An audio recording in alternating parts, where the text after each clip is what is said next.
Dobar dan, ovo je Mali dnevnik, a ja sam Eva. A ja sam Pavle.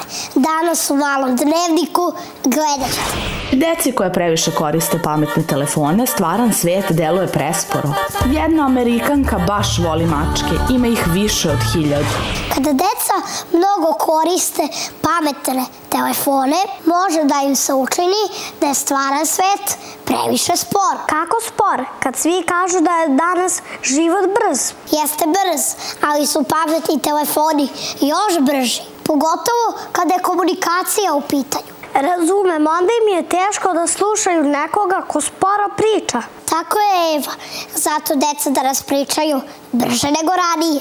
Samo se nadam da i ja nisam među njima. Nije čudno da neko ima jednu mačku. Nije ni čudno da neko ima 2 mačke. Ali je čudno da neko ima preko 1000 mačaka. Jeste, ta vest je tačna, a jedna Amerikanka toliko voli mačke da im je ustupila čak i svoju kuću. A ona se, zamislite, preselila u kamp prikolicu. Šta misliš, da li ona zna kako se svaka njena mačka zove? Ne verujem. Pođi od sebe, jel bi ti mogao da upamtiš više od 1000 imena? Zavisi, kad mi je neko zanimljiv, upamtim mu ime. A kad nije, onda ne upamtim. Srđana. Razumem. Ja ti nisam zanimljiv. Očigledno.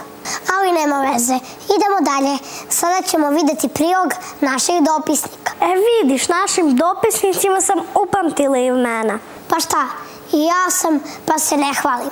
Sigurna sam da i oni znaju ko sam ja. Pa dobro, možda znaju ko si, ali sigurno ne znaju zašto si tu.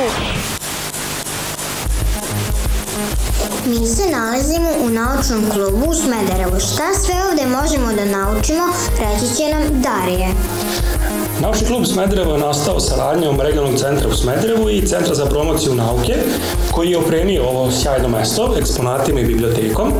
Međutim, ono što je nama bitno nisu ovi predmeti, nego naši korisnici.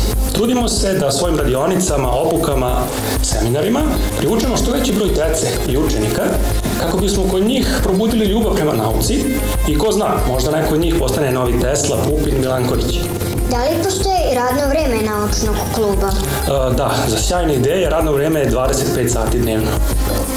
Hvala, Darije.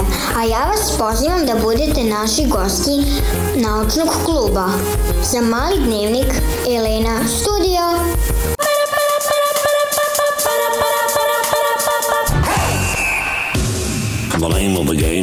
Danas ćemo vam pokazati još jedno fudbalsko pravilo koje se zove 11-terac. Može se izvoditi kao kazneni udarac u toku utakmice ili niz udaraca na kraju utakmice da bi se odredio pobednik. Udarac izvodi sa 11 metara, u toku udaraca ne sme nikoga biti u kaznenom prostoru osim izvođača i golmana. Danas ću vam objasniti šta je to prosječna temperatura. To je temperatura o kojoj ja ne znam baš mnogo, nego znam onako prosječno.